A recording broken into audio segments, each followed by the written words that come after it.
you're gonna look great. But if you wanna stay in shape, well, you better hit the gymwits. That's right, man. You tell 'em. Welcome to the Gymwits podcast. I'm Ryan George. I'm Justin Guild, aka Chef Sonic, and we are the Gymwits.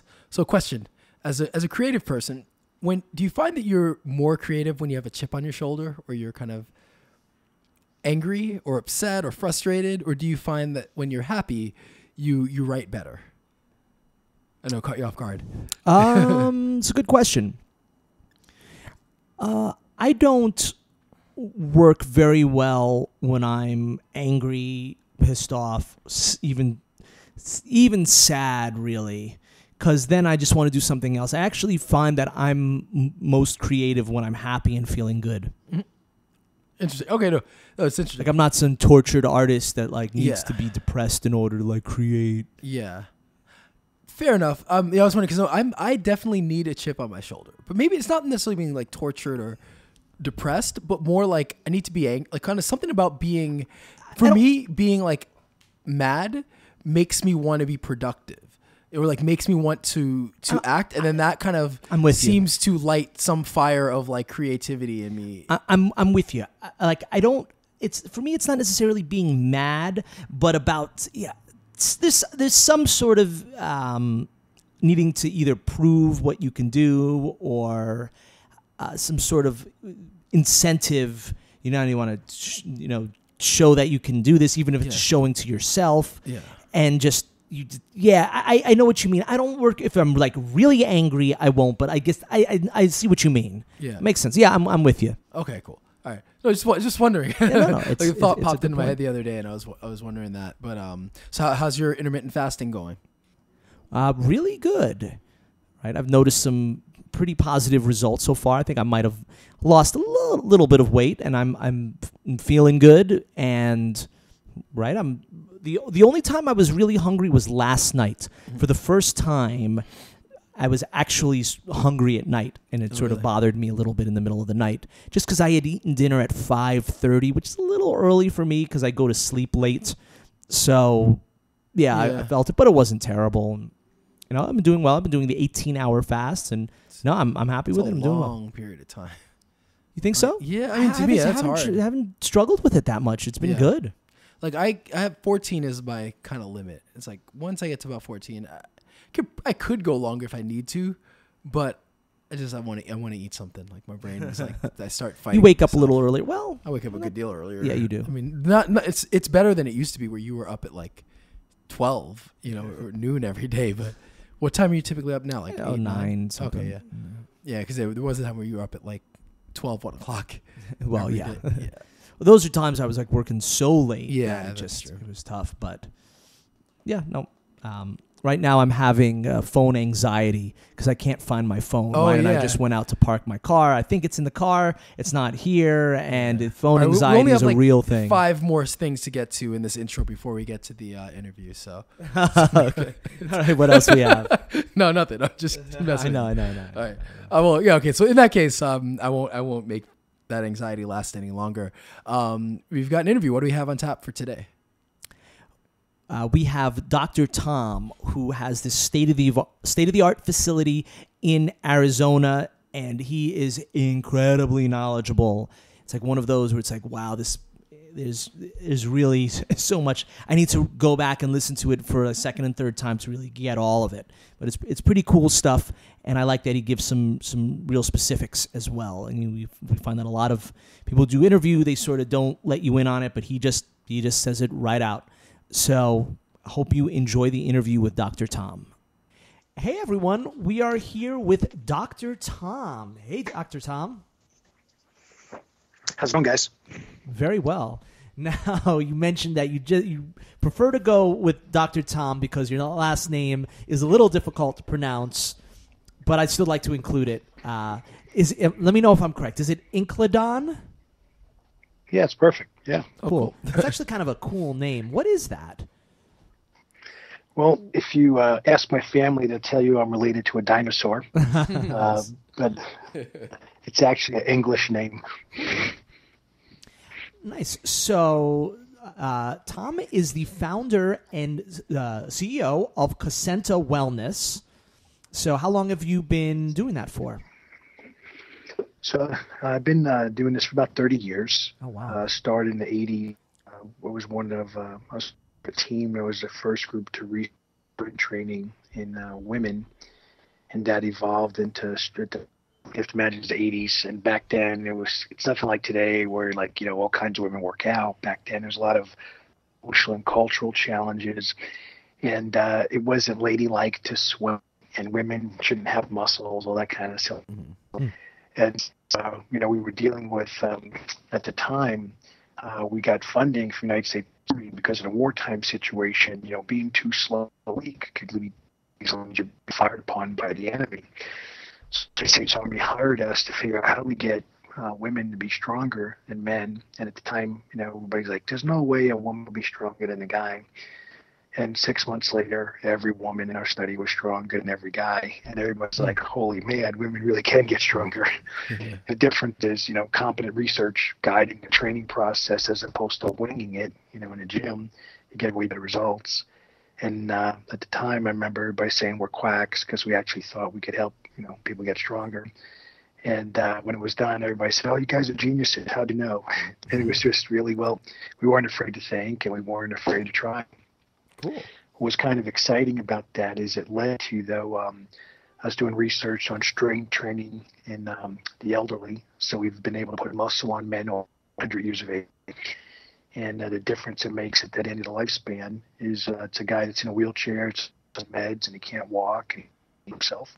And now 6 months later, that same guy's on no medications, and he's now throwing a football to his great-grandson. So it's a whole different experience for him. And then same kind of thing, we were told we were quacks because we're going to crush these old people and hurt them because we want them to lift weights. And then later on, everybody's like, oh, you guys are geniuses. And then the same thing with stage 4 cancer and all the other conditions that we now work with. But we've always used exercise as the basis for everything that we do. Cool. So I guess we'll backtrack a second because we always like to, when we're with any of our guests, get a little bit of a feel for your own kind of personal fitness journey. So for you, kind of maybe tell us a little bit like when did you start getting into health and fitness, and kind of how it's evolved for you personally over the years. So going way back when, I was just getting beat up as a scrawny little kid in the streets of New York City. And, I saw all the guys that had really big muscles, no one messed with them. And so visually, you just know if you're bigger and stronger, everybody leaves you alone. And so, I don't know, I probably wandered into the gym probably by the age of 5 to 7, got chased out. By the time I was 12, though, I was pretty strong. Started competing, and by the time I was 13, 14, I was already winning county and state in powerlifting, and it kind of set the stage from there to get involved in all kinds of other stuff relative to strength training, Olympic lifting, strongman contests, and all kinds of all-around lifting things. So that got me really passionate about strength training. And then as I encountered people, friends, family members that had different diseases, and I would see how weak they were, I would to do some stuff and get a little stronger. A big difference in how they could go through their day and how they could live through their lives. And it kind of set the stage for me to go where I'm going now. Cool. And do you currently still do the kind of Olympic? Do you still compete? No, I don't really compete anymore. It's just I don't have that passion for that like I used to. But I still go to the gym and lift some decent weights. I don't do like a lot of the competition lifts anymore because I did that, 30, 40 years of my life. I get a lot more fulfillment now out of doing new movements I've never done before. So it's kind of like learning how to walk again. So it keeps me motivated, trying new stuff. And I do a lot of work with the brain and the nervous system in the body. And I look at how to use that to overcome my own prior injuries. And, I've damaged my body quite a bit from pushing myself pretty extreme. So I don't have a meniscus, a medial meniscus in either knee. So if I'm standing, like my knees can't touch, they bow out to the side. I damage the labrum in both hips and both shoulders. Was told, 2000, you'll never walk again because of the damage. And If you see me, I definitely can walk. I don't need a wheelchair or crutches. So I kind of proved a lot of the myths wrong. But I'm certainly not winning any dance contests for my smooth moves either. So it's kind of like you take the wins you can take, you know. Yeah. So now, in kind of your own practice, you talk about kind of looking at fitness, looking at health and wellness through a kind of a scientific lens, and really kind of that stood out to me. And I wanted you to talk a little bit more about why, how aspects of the industry don't use that scientific lens, and kind of how that approach is kind of effective to you and what it kind of means for you in your own practice.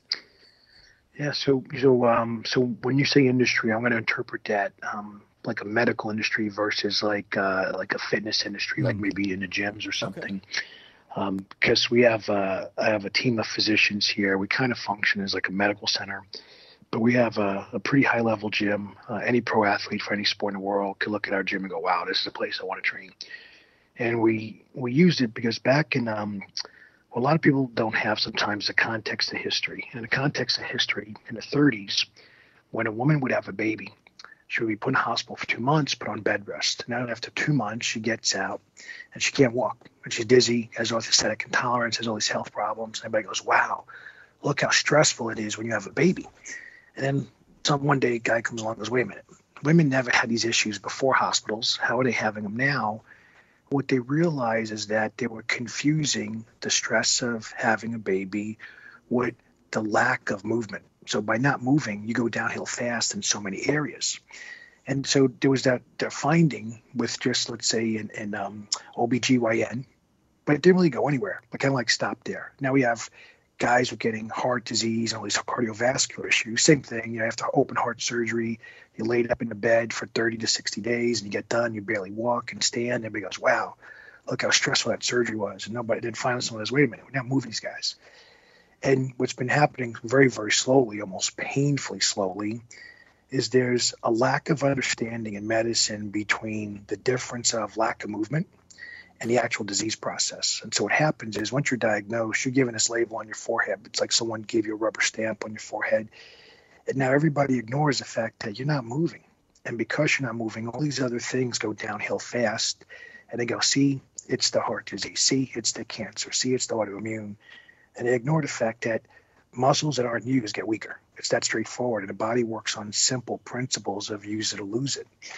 So when, we knew this stuff a long time ago, and so we started incorporating exercise into almost everything we do.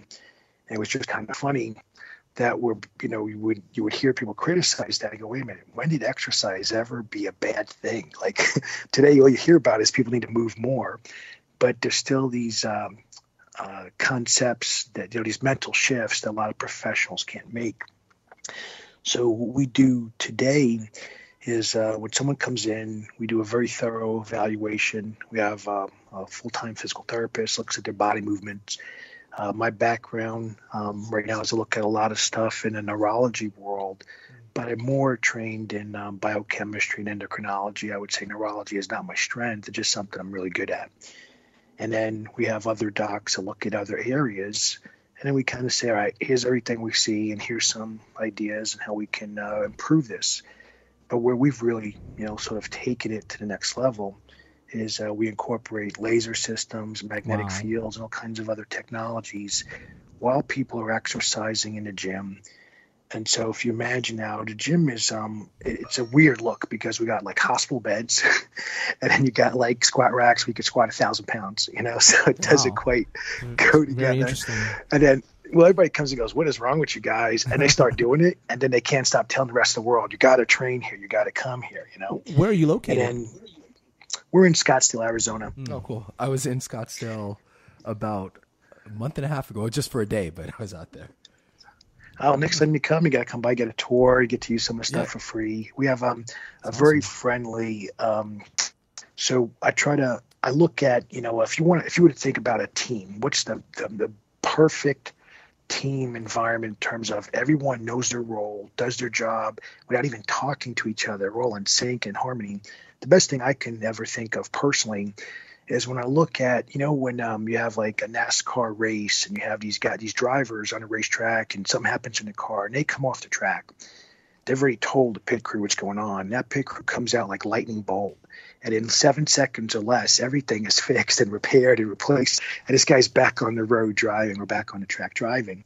And I thought, that's how medicine and that's how exercise, that's all the let's say the coaches, that's how the doctors, that's how everybody should work, with that type of harmony, team harmony.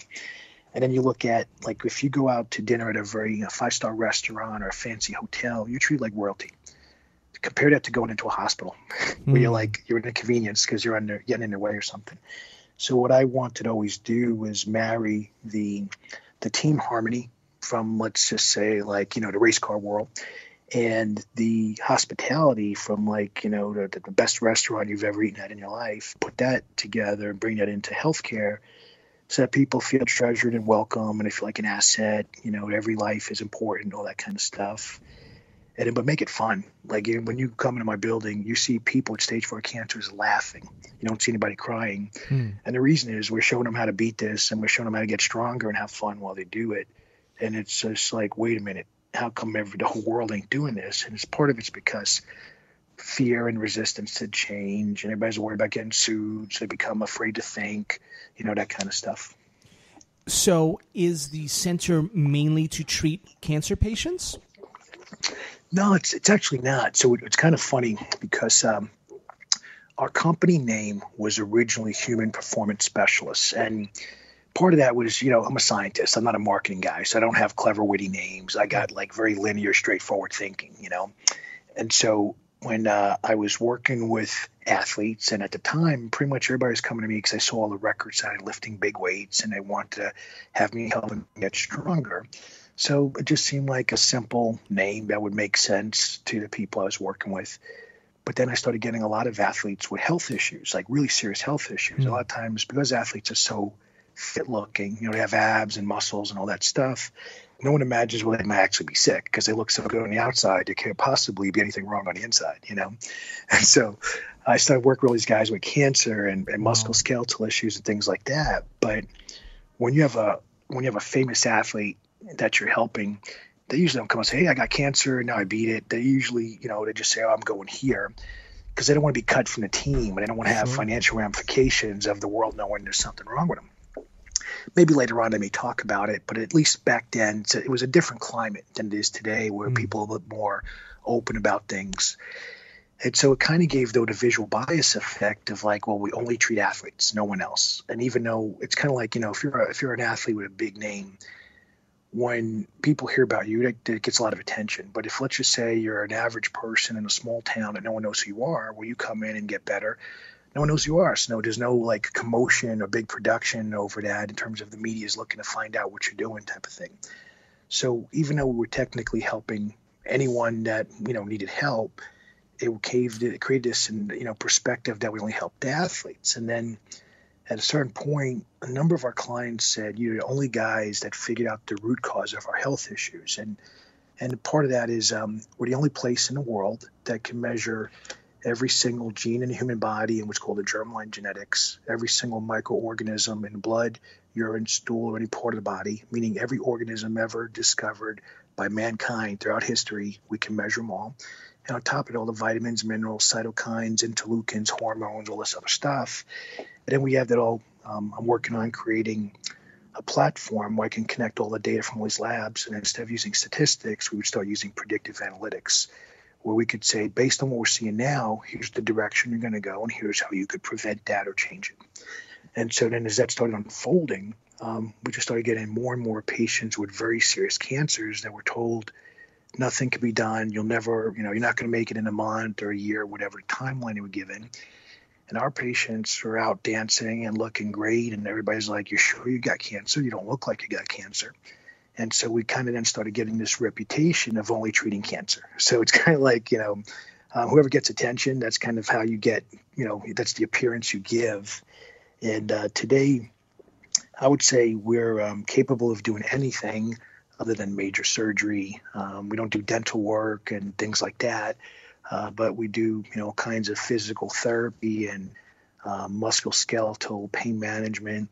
We've been doing stuff with stem cells and exosomes and all kinds of other injectable agents for joints for a long time now. So we have quite a bit of data on, what works to do what. So when the sorry to cut you off, Ryan. Just so when we're able to replace our bodies with mechanical bodies and sort of put our brains in in a sort of a machine, is it going to put you guys out of business? No, not at all, because we'll be ahead of that still. So it's kind of like the interesting thing right now is the idea of artificial limbs. I mean, that's been done for years, prosthetics and all that. But you run into scenarios where, like, if you think about it, what's the driving force behind making a drug or a medical device? It's revenue. Yeah. It's never optimal biology. And because our approach is optimal biology, we're always ahead of the curve, right? Because I don't really care if you buy more of widget A. What I care is I get you the right widget. So if it was widget C, I still have that one too, right? So now I can get you the right tool or the right treatment or the right supplement or whatever the case may be, so that you get really good results. And so we're very embracing of newer methods and technologies because we know how to integrate them and scale very rapidly. So you mentioned kind of treating patients with cancer. Can you tell us, like, what's kind of novel or what's kind of unique about or different about your approach to how other people do handle it, and kind of why? Or maybe you can give us a couple of examples of some success stories in dealing with that. Yeah, absolutely. So first, what makes us apart is just our expertise. Is just we're light years ahead of everybody. We're 30 years ahead in some areas where someone's like, hey, if you do some yoga, that'll help your cancer. That's ridiculous. Doesn't work. People do yoga and still die of cancer. And how do we know? Because we test them. They had stage 4 cancer before the yoga, and after yoga, they still died. So you can't use like a single dimension treatment for a multifactorial disease. It's too linear thinking, and it doesn't produce results. So examples of how we're unique is like this. So we have one of the rarest cancers in history is a genetic fusion of 2 genes, and it's called a CICDOX4 gene fusion. It's a form of Ewing-like sarcoma. So this young lady goes to cancer treatment centers around the country, and they treat with radiation, they treat with chemotherapy. Not a single doctor involved in her care, and this was in Canada and the United States, took the time to actually study the disease, because if they did, they would have read the research from France that says chemotherapy and radiation just do nothing for this disease. So even though that was with knowledge, and it was, right, anyone can find that for free. I mean, you need a computer and an internet connection or something, but it's there. No one took the time to do it. They just did the standard of care approach. So poor girl gets radiation in the brain, radiation in the neck, and chemotherapy, and here it is a year later, cancer is worse than ever. Comes here, and we see just amazing results. And the first thing was, I read the research to say, wait a minute, radiation and chemo aren't a good fit here, because there's already research showing that these types of cancers are resistant to those therapies. So then we went in a different direction, and it worked out that direction worked significantly better. Unfortunately, in that particular case, a young lady fell in love with a boy, stopped doing therapies because she didn't want to admit to the boy she had cancer.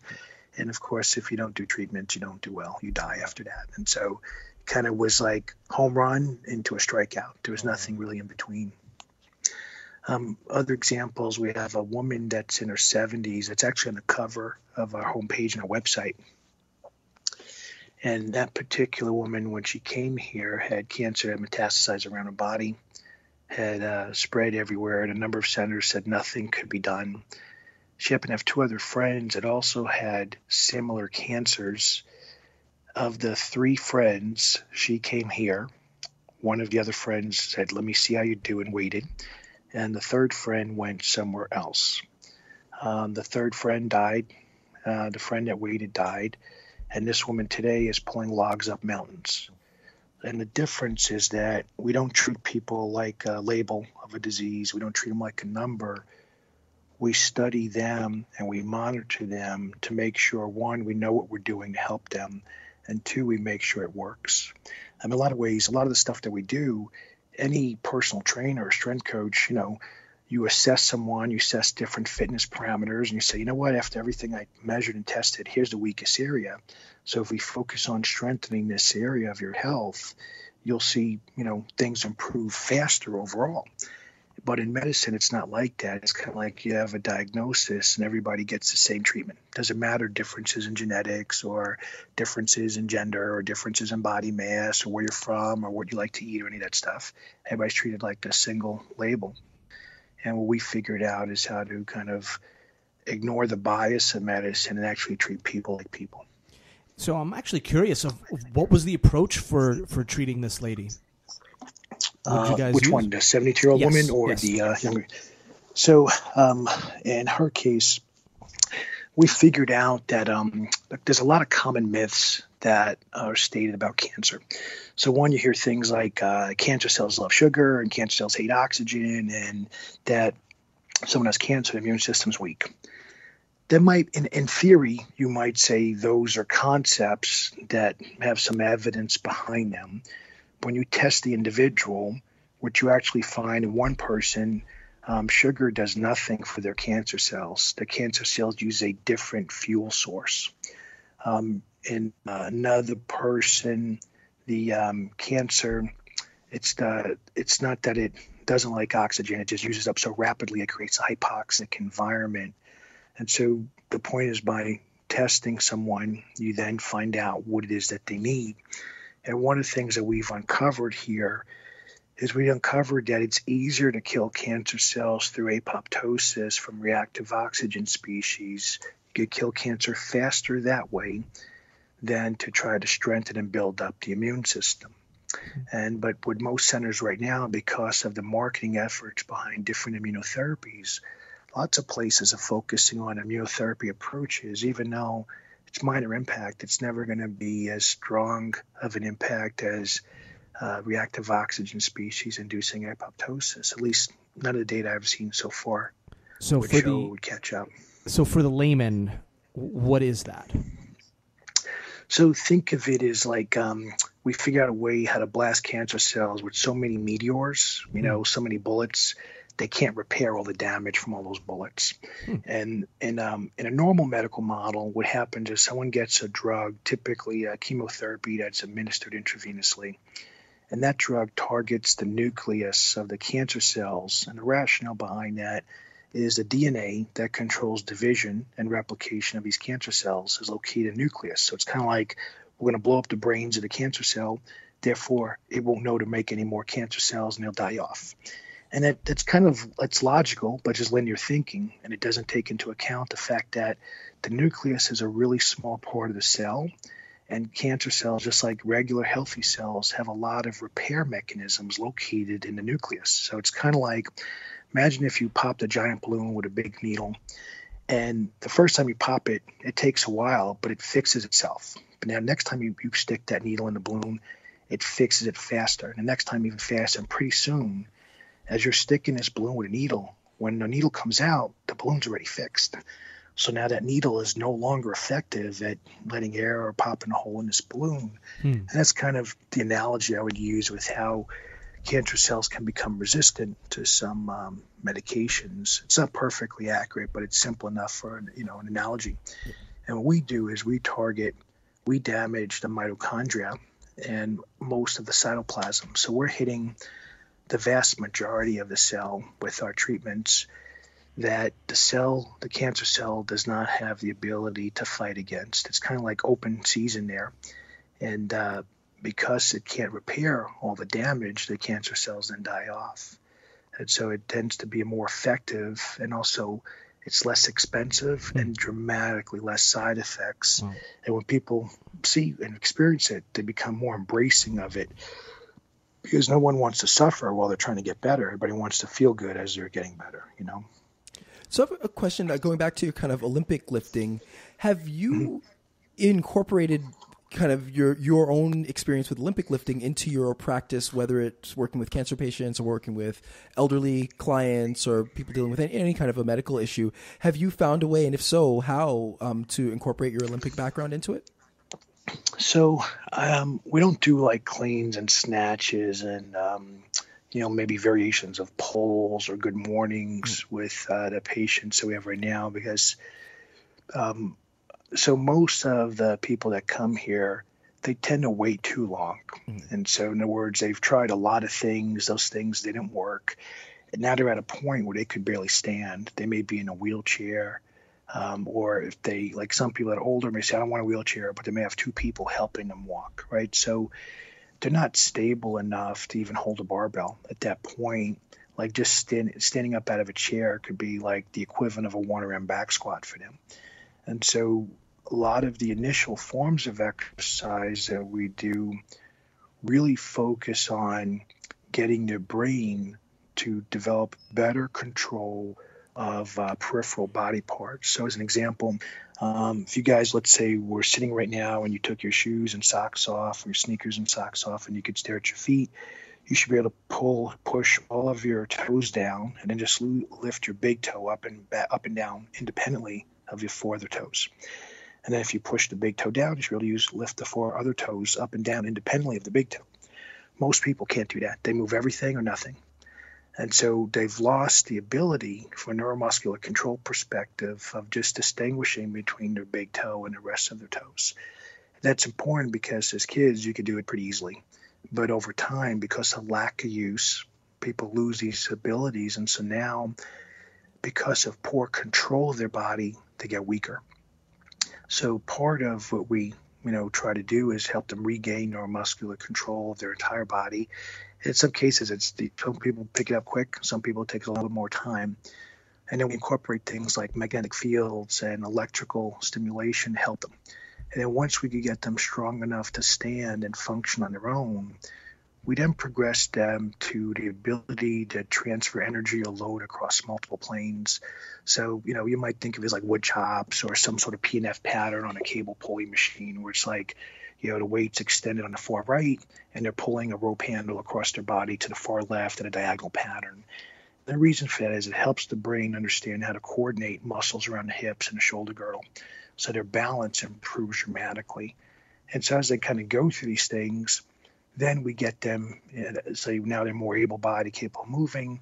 Now we get them, we have a full-time strength coach for cancer patients, something most people have never heard of.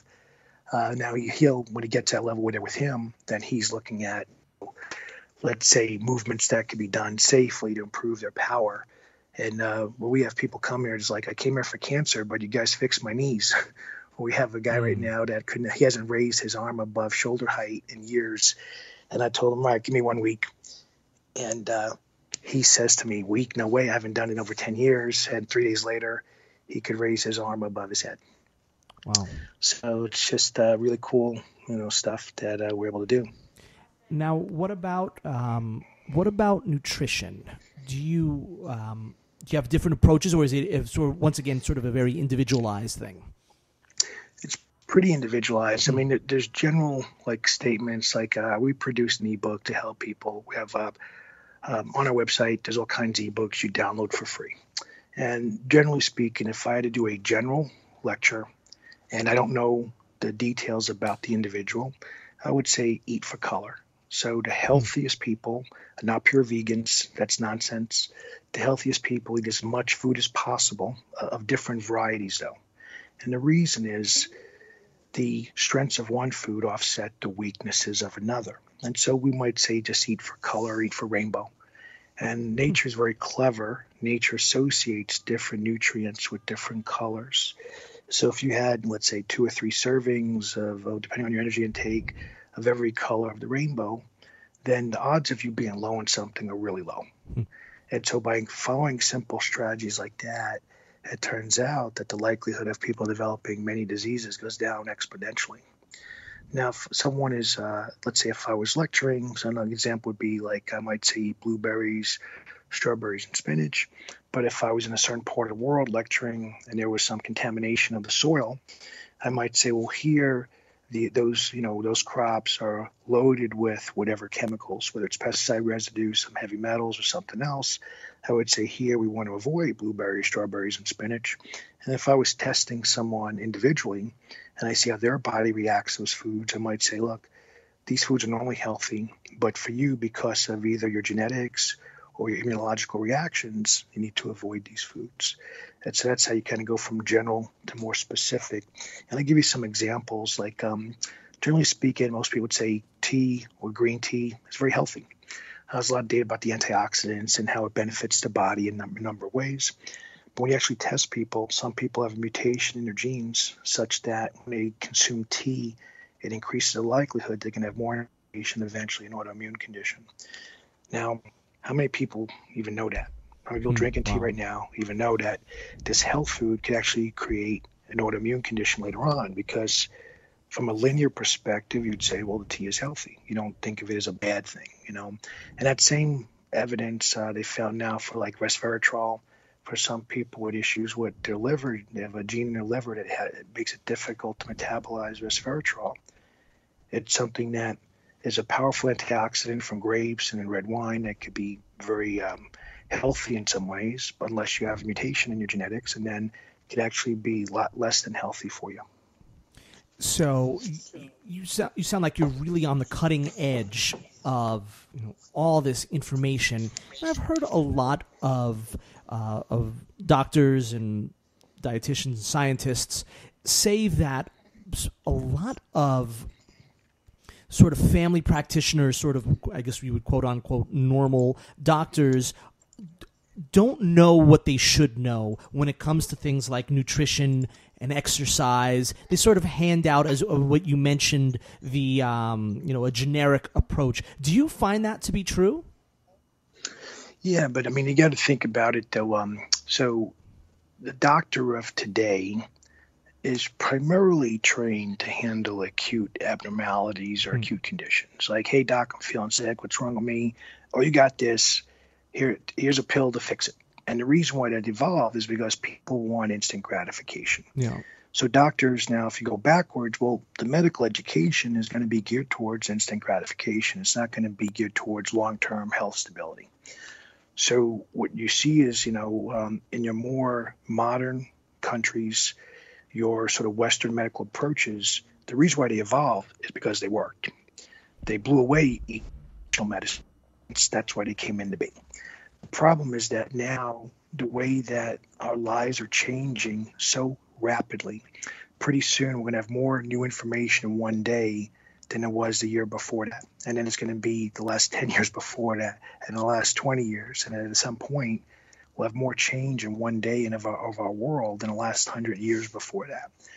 So that's going to result in changes where pretty soon we won't have doctors. You'll be able to take your cell phone, scan your fingertip, look at some markers in your blood, and then there's going to be some AI system that's either shipping you or sending you what you need instantly. You won't need a doctor to look at that because there's no way the human mind could possibly sample and sort through millions of studies that rapidly and get you what you need.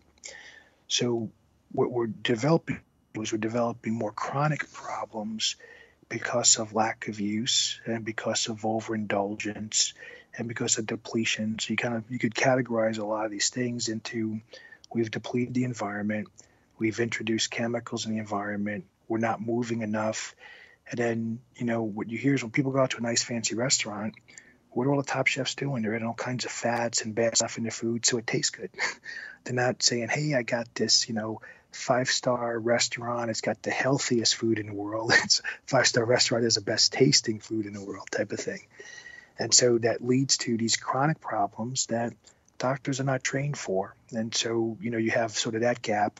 But on the other side of that coin, like the alternative medicine and complementary medicine practitioners, most of those guys don't understand science. They make up shit and they just try to use it to justify what they're doing, but they never test or measure anything. And when they do a test, they don't understand the methods. So they'll do a saliva test and say it's on par with a serum test when it's not even true. Or they'll make up things and say, well, the hormones in saliva have to be free because there's no proteins. And then someone with an internet connection looks on a computer on PubMed and says, wait a minute, the salivary proteins produce like amylase, lipase, sex hormone binding globulin. So we know that the hormones in saliva may not be free because there's already all this protein in there. So there's all these disconnects, in the different worlds. So ultimately, neither world is perfect. There's definitely opportunity for improvements, whether it's, alternative medicine or Western medicine or anything in between. So I'm curious to what you think about the drug industry right now.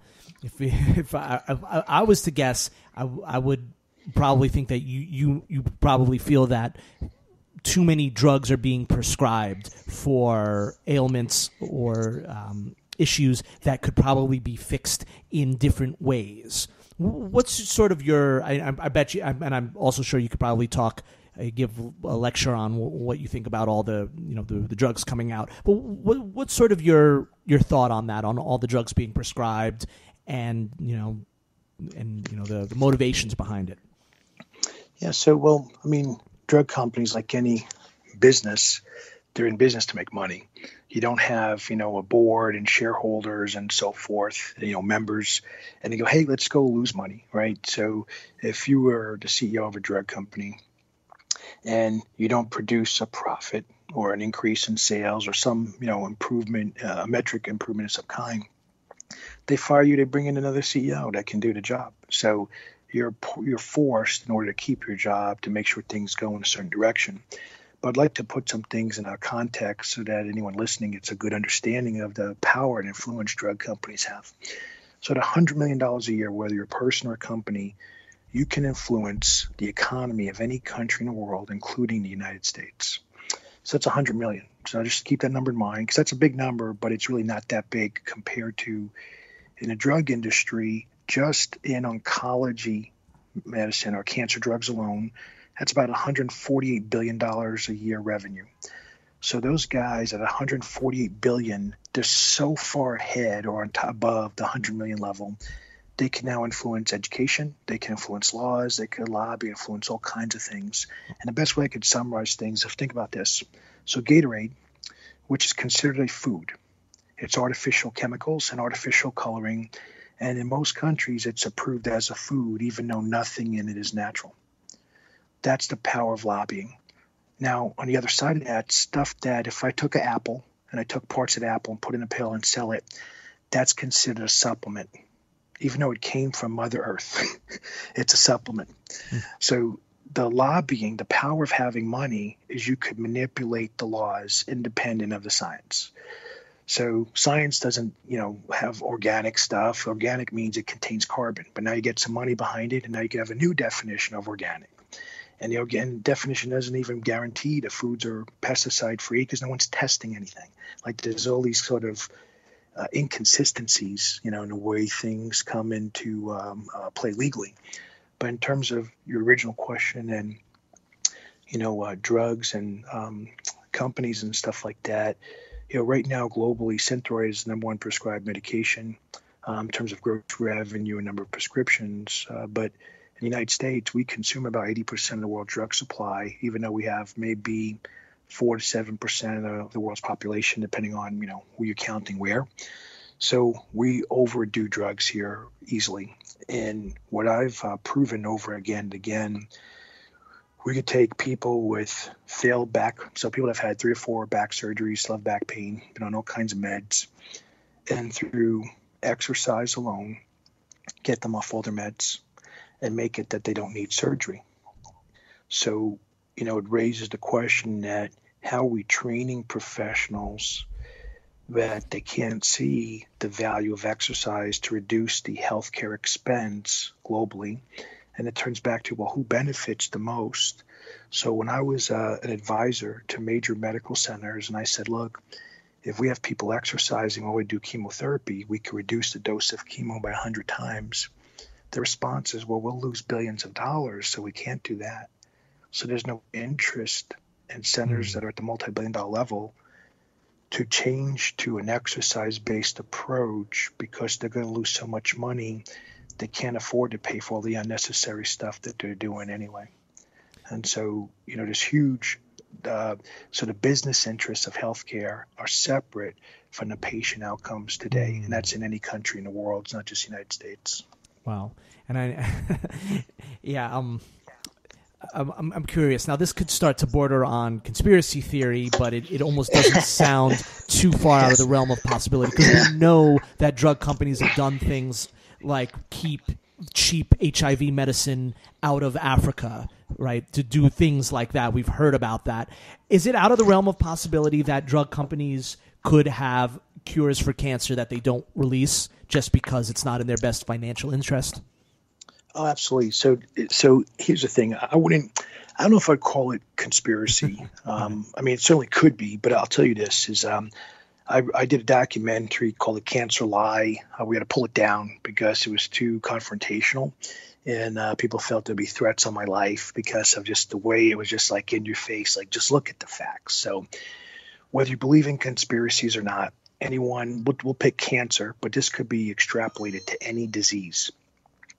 With all the trillions of dollars done for research, how come we still don't have a good cancer test? Not a single test is perfect. As a matter of fact, the best tests anywhere in the world right now, if you do them and they say no evidence of cancer, you could still have cancer. So the test itself, what did we do with all that money? Well, all that money went to different companies trying to do more research to justify something that they can make money on. They didn't do research from an optimal biology perspective, like, hey, what's the best way to kill cancer? There's no study like that. The studies are, well, let me prove this drug works so I could sell more of it. Let me prove this new radiation device works so I could sell more procedures, get it FDA approved, so now insurance covers it and I got more money. So what I see happening is I've been involved in all kinds of committees and as advisory roles.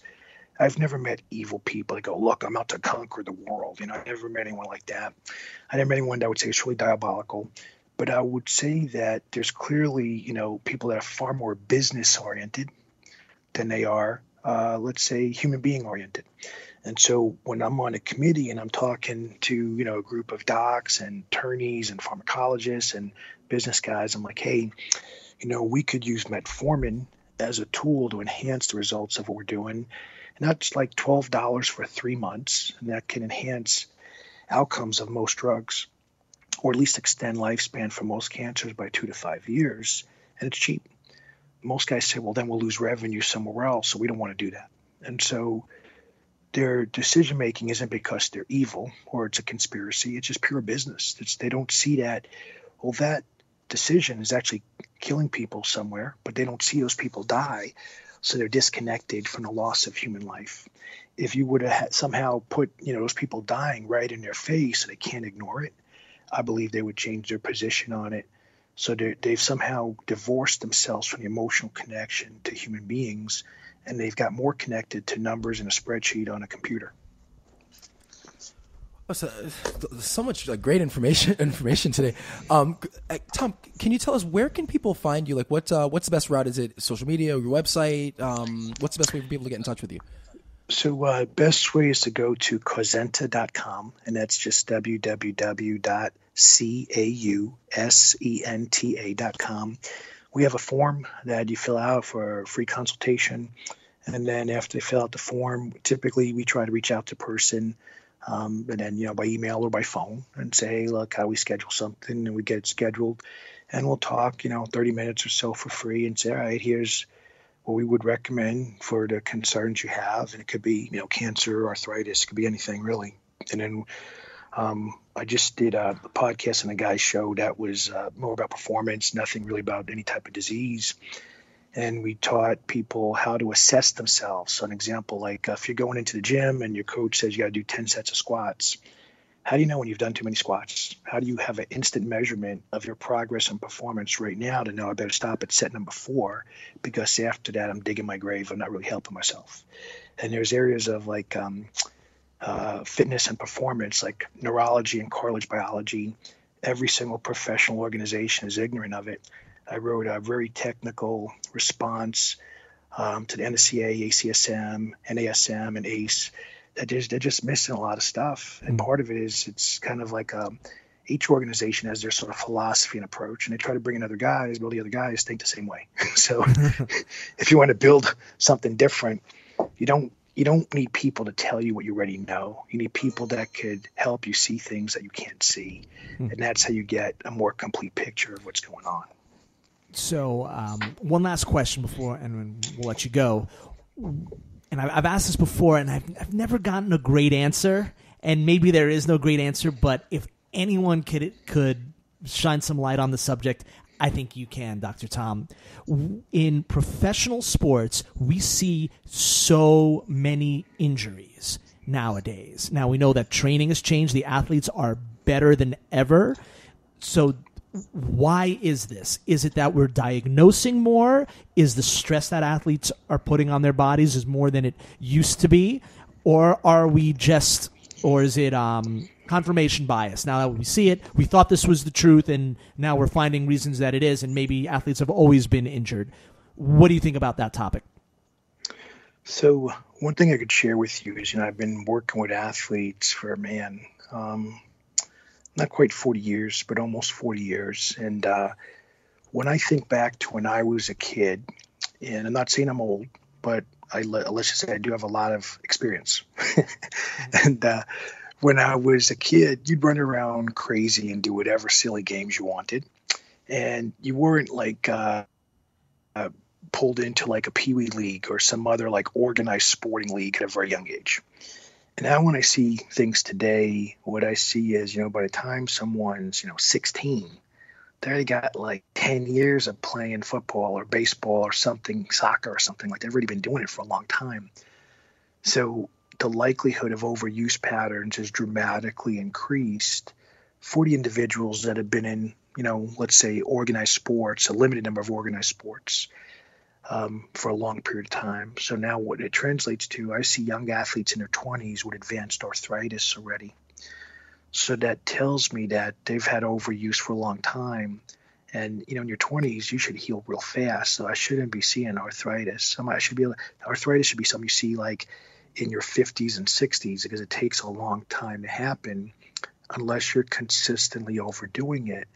And what I see now with all the different training programs that athletes are done and all the different professionals they incorporate, there's a lack of context. So probably MMA is the best example, but you have a boxing coach, a wrestling coach, a judo coach, a jiu-jitsu coach, and whoever else, right? And the coaches don't talk to each other to modify the workload for the athlete. Every coach is trying to get the best out of the athlete, and they're looking at the little box of time and not looking at the whole picture. And so as a result, there's things that are lost. And so I had a linebacker not too long ago, and he was getting ready for he was going to sign a contract for over $50 million. And he came in, and his fingers were all twisted and gnarled. And I was like, dude, how old are you? He's like 24. I was like, there's no way your fingers should look like that at this point. So we started going through his history, and he's been injured over and over again. And he's got a really good strength coach. He's got a really good naturopathic doctor. He's got a really good chiropractor. Like these are all top shelf professionals. So I said, you got really good professionals. So let me ask you the next question. Do they talk to each other? Like, do they actually get on the phone and plan out what they're doing for you? And he goes, no, I don't think they do. And I said, well, why do you think you're getting hurt when you have so many professionals and you're involved in your care? He's like, I think I've been unlucky. I'm like, man, that has nothing to do with it. It's what I see over and over again is people that are better prepared have less injury. Somehow luck disappears. People that don't have a good understanding of the context of everything that's going on are not always as prepared as they could be. And then they tend to get hurt more, and they say, oh, bad luck. So you can look at it however you want, but I would look at it in a way to prevent future injuries. And there's a lot of stuff that is sometimes makes sense if you only thought of that one thing. But if someone says, well, I'm also doing these 5 other things, then you might say, hey, I don't know about that. So an example might be have a volleyball player that comes in, and this guy's jumping almost 1,000 times a game. And he's got a new coach, and the new coach has him on a plyometric program. And I'm like, why would you jump more on top of jumping when his jumping ability was not a problem? Or another time I had an athlete come in. He was 392 pounds. He's back squatting 800 pounds easily. And his coach is trying to get his legs stronger. And I said, you're stronger than most NFL guys. I don't think strength is a weakness for you in terms of your performance. What do your coaches say? What do your agents say? And the athlete goes, I don't know. So I asked the coach, what do they say? He goes, I don't know. I go, well, people got to talk to each other. That's how you find out. Yeah. So the coaches from the team say, well, he can't move side to side to save his life. He has no lateral abilities. The agent says, yeah, teams say he can't move. So I'm like, why are we squatting this guy? He's stronger than everybody already. Why don't we just teach him how to move and eliminate the strength training, at least, that stuff, because he could put that time and get a better involvement. So one of the coaches now has him do some ladder drills and do some other things. He's a big boy, so seeing a big guy that big do ladder drills at first is kind of funny because the ladders are tiny, And so anyway, it starts off awkward, but it took minimal amount of time. This guy's all of a sudden looks like a gazelle. He moves incredibly well now.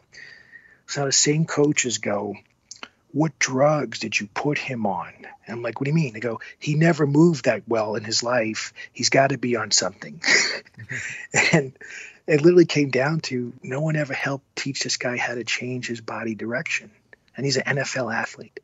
And what I learned from there is that coaching at the professional level isn't coaching in the classic sense of I'm going to teach you how to move. Coaching at the pro level is strategy. It's all right, where do I put my guys to counter the offense or the defense of the opposing team? It's not the assumption coaches have at that level is you already know how to move and use your body. And unless you're a franchise player bringing in big money, they're not going to put a lot of time in teaching you anything because the talent pool is so deep. There's 3 to 8 other guys behind you, and chances are one of them will know how to move his body better if you can't. And so, you kind of take all these things into account, and you could see why guys, there's overuse at a young age if they've been in organized sports for too long. And you got at the top level, why do so many athletes, think about this, if you're a pro athlete, why do all these pro guys train outside the team? Why don't they train on a team where they have all these amazing resources? It's because they don't have the quality of coaching there. They find some guy off site that will focus on them and help them with their weaknesses. So naturally, that's where you go. You don't go back where the guys teach you like a number and you're just going to do the same thing as everybody else. And so there's a lot of disconnects in sports in that regard in terms of helping the individual figure out what they need and helping them to work on what they need. So the consequence that over time is you're going to have more injuries, especially now is so many more sports are popularized. When I was young, as a kid, you didn't have soccer on TV unless it was like a major World Cup. You didn't see much of, there certainly was no American Ninja Warrior, or there was no CrossFit, none of that stuff when I was a kid. So there's just so many more physical, active things now. So there's definitely going to be increased awareness as well. Wow. So, Dr. Tom, you are a wealth of knowledge. Thank you so much for coming on the Gymwits. This was a really fantastic discussion. Oh, it's my pleasure, guys. Thank you very much for inviting me. And, if you guys want to do anything again, just please let me know. Absolutely. Will do. Have a great day. You too, guys. Take care. Well, I still haven't found my phone yet. Why is that? I don't know. I just, I couldn't find, maybe it's still in the car somewhere, but I couldn't find it. So you're going to go... Yeah, well, you're going to have to... I'd be freaking out right now. If I were you. It's funny, like the epitome of a first world problem, right? Yeah, but that's an expensive first world problem. Yeah, well, my phone is insured. Yeah. So I'm not too concerned about that, but it's just a real pain. Well, the question is when was the last time you backed it up? But I guess everything backs to the cloud anyway. Yeah, so I'm not too concerned about that. I think it'll turn up somewhere. I would hope so. So would you think about it? I remember I was sitting here with you at the studio. I was sending a text, and now it's not here anymore. The last time you remember using it was sending a text? Yeah. All right, so probably in your phone somewhere. I mean, in your phone. It's probably. Oh man, it would be funny if you're holding it in your. But I mean, people that happens all the time. It's like, where is this? And you're actually holding it, hiding in plain sight. So, what'd you think of Dr. Tom? It was good. A lot of great information. And it was stuff that we haven't really talked to many people about on this podcast. So I think it was subjects that we haven't been covered. I think often, not that we interview people that all talk about the same thing, but there definitely seems to be, some overlap when it comes to a lot of these topics. There just is when it comes to health and fitness. So I think this was a unique discussion where he definitely brought some things to the table that we haven't discussed. And how many Dr. Toms are there who runs a crazy facility in Arizona, and he's way into powerlifting, and he was on the forefront of, not necessarily powerlifting, but Olympic lifting, and he was on the forefront of having patients, whether that were sick or had cancer or whatever, really get into strength training. Like, he was sort of ahead of his time, and he's still doing it, and he's doing great work. And I think it's just it's a great facility, and it's great what he's doing down there. Yep. Well, cool. All right. Well, as usual, all of our stuff's at thegymwits.com. You can find our social media. Check out our YouTube. We should have some cool videos up there now. Starting to put some new content, get some stuff to across all of the different social media platforms, and we're really trying to do that now. So that's it. I'm Ryan George. And stay tuned to find out if Chef Sonic finds his phone. Yeah. We'll see about that. All right, I'm Ryan George. I'm Justin Guild, a.k.a. Chef Sonic, reminding you that truth does not sell. And we are the Gymwits.